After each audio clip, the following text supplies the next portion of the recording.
Yes! What is up, everyone? Great to see you as always. I'm sure you were like, hey, where were your previews for the semifinals of both tournaments? And what? I've been busy talking about the beautiful game on Fox Soccer or with my podcast, Call It What You Want. Also, I should just say for the record, if you want my hot takes around the US men's national team, then Call It What You Want is the destination to make that happen. So go over to the Golasso America YouTube channel or go find Call It What You Want on any podcast platform of your liking and go listen to that, because I do it with Charlie Davies and Tony Miola and Brian McBride, all legends of the US men's national team. I'm the self-legend of the group, and we have a nice discourse, and it's a lot of fun.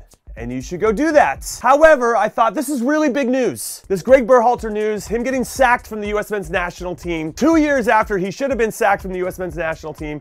In fact, he should have just resigned after the 2022 World Cup. We need to talk about it, okay? I'm part of a conversation when I'm with Tony and McBrizzle and Chuck, but here I get to speak to you one-on-one with the best community on YouTube. So I figured we should just get into it, right? Let's talk about it. And yes, I know I'm wearing a Colombian national team jersey. Colombia, 28 games unbeaten, okay? Show some respect to these guys. Got a tough task against Argentina. You know what? I'll do a preview for that game later, but my other ones were dirty. I've been screaming and shouting and sweating in my US men's national team jerseys, and now they smell, and I haven't had time to wash them, and just get off my back. Well, you could just get it out of the laundry and just wear it dirty. I could do that, but I forgot to do that, and now I'm wearing the one that I brought. That was gonna be for my preview for the finals of Copa America in year 20. Listen, we're getting off track, and this is where editor Kevin gets all freaked out. Kevin show, dude, I thought this was gonna be short, it's super long. Jimmy, I have a wife and kids. I can't do this anymore. You've been talking about Gregg for 3 hours, man. What more is there to say? Just hire Marcelo and move on. Well, I just like to talk. Get off my back. All right, so here's what I got cooking about this situation with US soccer, Gregg Berhalter in the future and whatever. There are 3 certainties in life, okay? Death, taxes, and US soccer hiring someone for a second World Cup cycle, but then firing him before they can actually do the second World Cup cycle. It's just part of our DNA. It's what we do. It's our football heritage. It happened to Bob Bradley, it happened to Jurgen Klinsmann, and then it happened to Gregg Berhalter. Those are the rules, which I'm gonna be honest, kind of pisses me off, because after the World Cup ended in 2022, I knew it was time for us to move on from Gregg Berhalter or whoever was in charge at that point. It was time to move on from Bob Bradley and then time to move on from Jurgen Klinsmann. The players need to hear a new voice.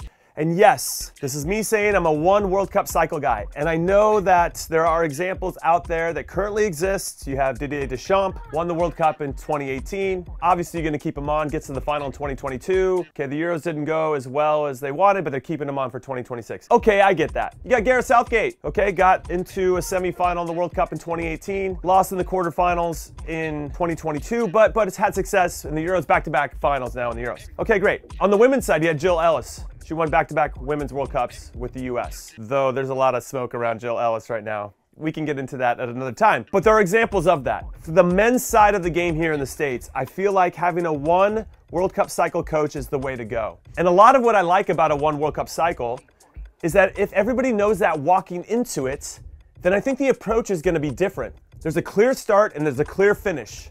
No matter what happens at the World Cup, failure, success, doesn't matter, you're done, you're finished.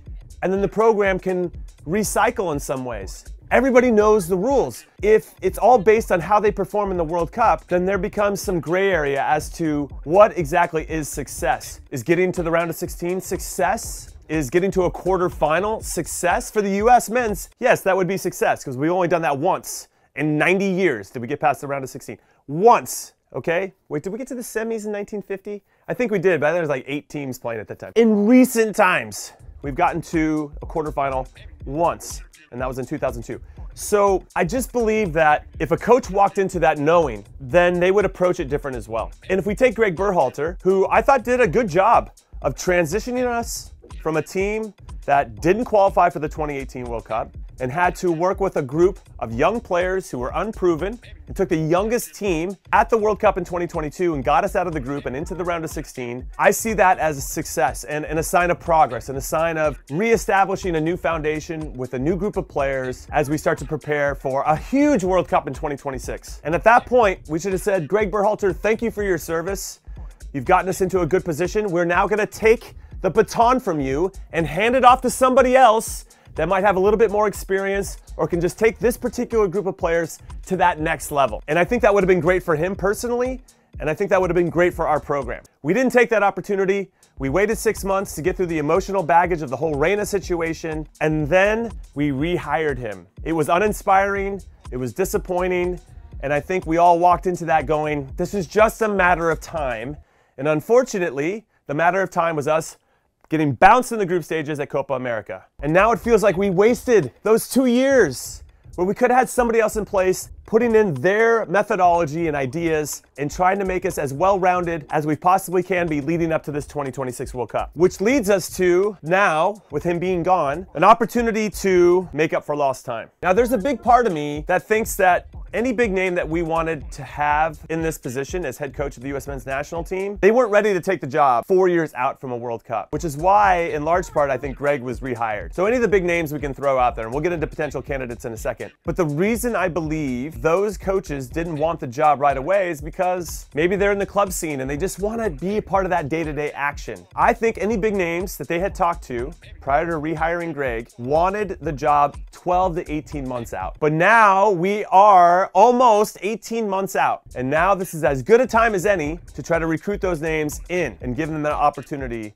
to go and to get after it and to put us in the best position possible to maximize our talent base and our talent pool and our potential so that we can have a nice, deep, exciting run in the 2026 World Cup. I just wanted to throw that out there because I do think that added a wrinkle for the decision makers at US Soccer prior to rehiring Gregg Berhalter. I'm not trying to say that that was the right decision or not, but I wonder if that was part of the conversations. I wouldn't have rehired Gregg regardless. I've already made that clear, but I do think that was part of the equation. If I had to speculate, and it's my YouTube channel, I can speculate all I want. Anyway, let's talk about the potential candidates. There's a huge list of names. Jurgen Klopp already said he doesn't want it. Pep Guardiola, I'm sure, will throw his name into the conversation to say, well, we tried to talk to Pep. Carlo Ancelotti, who at one point was going to coach Brazil, elected to stay at Real Madrid. You say all these names, we could throw other ones in there, but those three in particular, that's like looking through a magazine and it's a whole bunch of supermodels. I'm going to marry that girl.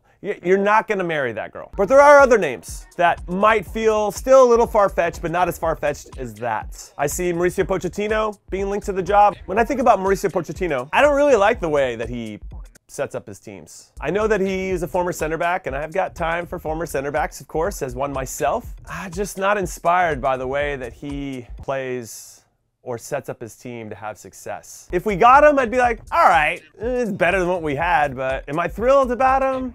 I don't know. Marcelo Gallardo, who had tremendous success with River Plate in Argentina. Listen, as a Boca Juniors fan, I cannot subscribe to any coach that coached River Plate, so he's out. I guess Matias Almeida will fall into that as well. I'm seeing his name on the list. You got Thomas Tuchel. He's another one that's just like, I guess in a tournament format, he won the Champions League with Chelsea, and he got to a final with PSG, and he underperformed with Bayern Munich, and I wouldn't be like, all right, not that exciting. You got Hervé Renard, who is an interesting choice. Super handsome, by the way, probably the most handsome national team coach we've ever had. He has done some good things in tournaments. He helped Zambia win their first ever Africa Cup of Nations in 2012. He helped Ivory Coast win it in 2015. He got Morocco qualified for the World Cup in 2018 for the first time in 20 years. He helped Saudi Arabia beat Argentina in the first game of the 2022 World Cup, so they crashed out of their group. So there's some pluses and minuses to him. I think he has some personality, which I think is a big deal. We need a coach with some personality. That's why Jurgen Klopp would have been perfect if I could just dive back into Jurgen Klopp, because he has that charisma that I think is going to be super important leading up to this World Cup. Everybody's going to be paying attention to what the coach is saying, and if you have someone with personality, it's just going to make that whole experience and the team larger than life, which is what we need. And I think Hervé Renard has got a little bit of that. Tuchel, not so much. Pochettino, I don't know. Almeida and Gallardo, good personalities, but again, River Plate connections. Can't subscribe. Javier Aguirre, coming off of Mallorca, looking like he might go back to Mexico and help coach them for the third time. He would be interesting, and I think he's old school. And maybe our team needs a little bit of that old school punch. Maybe they got a little bit too comfortable and complacent under Gregg, who's created a great team culture, but maybe didn't keep people on edge, on their toes to keep the competition high. So I could see a name like him being interesting to be a contrast to maybe what the environment was like before. I'm not sold on him. Before I get into the MLS, options, I would say that's Patrick Vieira, who coached in MLS with NYCFC. He's with Strasbourg now in Liga. He's interesting. Obviously had his time at Crystal Palace. I don't know if he had the right collection of guys to play the type of football that he wanted, but he's got the resume. So Patrick Vieira would be interesting. Thierry Henry is one that Chuck continues to throw out. He coached in Montreal, obviously been an assistant coach at the World Cup under Belgium and Roberto Martinez. Like, he's got plenty of experience. He's now coaching France's under-23s at the Olympics. If he goes on and wins the gold medal there, he says he's interested in the job. TT would be interesting in a lot of different ways, and he has that personality that I think is important too, and he'll demand instant respect from the player pool, and everybody should get on board with that. I'm on the fence, I guess, with Thierry, but I guess he's one of those where I think he could do a good job, but I wonder if there's a candidate out there with maybe a little bit more experience. So he would be kind of a compare and contrast. And then when we look at MLS options, you have Steve Cherundolo, whose name has been in the mix. I love Steve Cherundolo. He's one of my good friends. I love the way that he thinks about the game. I love playing with him. His IQ for the game was off the charts. I think he's done very well with LAFC. I think he's very fluid and adaptive with his tactics. I think he's a good man manager. I think he's a top human. He ticks so many boxes. He's got a great personality. He knows when to have fun, but also when to be serious. I think I fall into that camp as well when I put on my coaching hat. I don't know though, and this might go for a couple guys that are in the MLS conversation, if the time is right for him to take the job now. It seems too early in his coaching career to make that happen. He had a long career at Hanover in the Bundesliga. I could see him going back to the Bundesliga, getting more coaching experience, and then maybe taking over the US in a more meaningful way in 2030, 2034. Pat Noonan at FC Cincinnati kind of falls into the same camp, another one of my US teammates, done very well since taking over, but still relatively a new coach. Though if those guys got presented with this opportunity, why would they say no? You get to coach the team at a World Cup that we're hosting. That would be next level. I don't know if you get anything better than that opportunity. So then you have Wilfred Nancy, who again, doesn't have as much experience as some of the other names that we've discussed, but I believe he's probably the best coach in MLS right now. His Columbus Crew are excellent. I think his tactics are awesome. I think he gets the most out of his players. I think he's very clear with his communication and how they want to play on both sides of the ball. And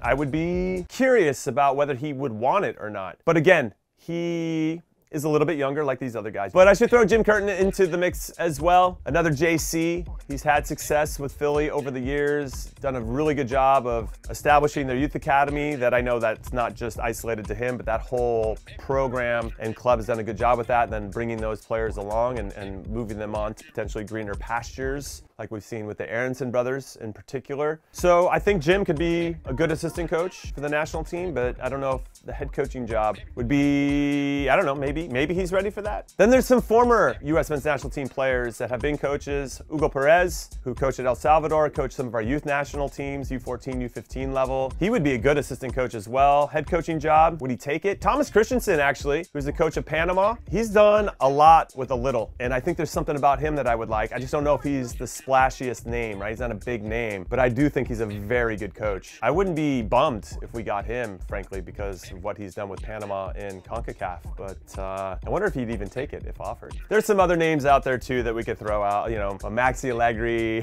just because there's fired, not doing anything. Stefano Pioli at AC Milan, who got fired. You have Thomas Frank at Brentford, who's still in the job. What I like about Thomas Frank is that outside of Brighton, Brentford have gotten the most points off the top 6 in the Premier League in the last couple years. So there's just something about his tactics that I really like, and kind of punching above his weight. That's who I think we should be looking at. Ultimately, I'm going to finish the video with this. We should be looking for a coach that knows how to get a lot with a little. And that's no disrespect to the player pool, but it's just how can we maximize the talent that we have at our disposal? How can we put the pieces in place to be successful on both sides of the ball, where we can drive a game, play on the front foot, and even when we don't have the ball, can we still be in charge of how everything is going? That's really important to me, and something I look for no matter what game I'm watching. Which team feels the most comfortable with being uncomfortable? Also, we have to be a team that knows how to suffer. I actually think one of our things that we lack consistently is our game management. If we go back to the Panama game in Copa America, we were up a goal but down a man, and we should have been able to lock in that 1-0 score at halftime, then reassess, obviously getting some tactical instruction from Gregg, and then we have to go out there and make the plays. We didn't make plays when we gave up that second goal, and I think that we did ourselves in this tournament. So ultimately, if we can find a coach who can get the most out of this player pool, that's what I'm looking for. Has some charisma, has some personality, has some experience. Doesn't always have to be at the international level. But what I think is fun is that as this conversation has grown, and now that Gregg Berhalter's out, there's a lot more people available than I previously thought, and I think that's a good thing. Now it's up to Matt Crocker and US Soccer to make the right decision. And he says he wants to make that decision before the September games, which I think is important. We have 11 windows of time, which includes a Gold Cup. So we're gonna have a month-long tournament in there and 10 other windows to get this team where we want. And we don't have a lot of competitive games where we can go schedule big-time friendlies against big-time teams because they're playing in the Nations League or they're playing in other competitions or whatever it may be. And